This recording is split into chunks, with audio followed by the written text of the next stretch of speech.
Hello, and welcome to 5 Things You Need to Know About the Institutional Review Board, or IRB, in 5 minutes or less, a video series where we provide tips and tricks for various aspects of the graduate student research experience in 5 minutes or less. In this video, we explain how the IRB process works.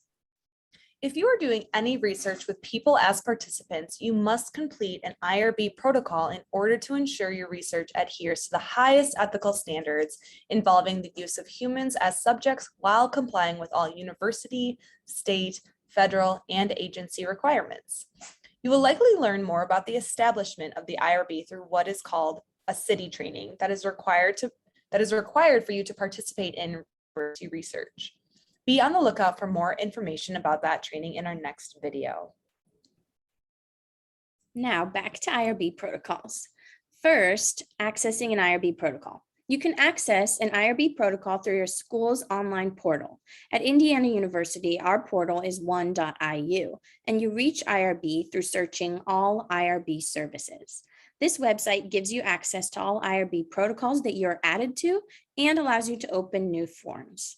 For more details about navigating the IRB system, search for resources through your institution. At IU specifically, search Quality Protocols General Functionality Instructional Guide for help navigating the online system. Second, let's talk about levels of review. There are various levels of review that depend on the type of research you are conducting. The first level is exempt. Exempt review means that your research meets one or more of the exempt categories, but you are still required to submit an IRB protocol for review. This research involves no more than minimal risk. Minimal risk is when a person participating in your study would experience no more risk than they would throughout a course of a normal day, during a routine physical exam, or a psychological test. For example, studies that include surveys or observations are included in exempt reviews. As we conduct research in educational settings with surveys, interviews, or observations, conduct behavioral interventions, a lot of our research falls under this category. Expedited review is the second level. This review is for projects that include minimal risk, but qualify for exempt review. One IRB reviewer may approve the study without sending it to the full board, which leads us to our last level, full board review. These studies require full board review because they are greater than minimal risk or their procedures are outside of the exempt or expedited categories. They are reviewed at a scheduled meeting by the full board. You should allow ample time for this process because it takes a while. The third thing we want to discuss is the general sections of an IRB protocol and what you can expect when submitting one. There are multiple sections you must complete within the IRB. You must write detailed descriptions of recruitment, consent, protection of privacy, and so forth. And you must also submit completed attachments that are part of the protocol. You will need to submit all recruitment materials like advertisements, flyers, phone scripts, informed consent documents, and all data collection instruments like surveys and questionnaires. This requires you to work on the front end to finalize survey questions, interview questions, consent forms, all those documents before submitting your IRB protocol. And here's a little peek at what a blank quality IRB protocol looks like. So you would fill out the principal investigator and information on this document, and then you just click next and you follow the directions as it explains. Back to our tips.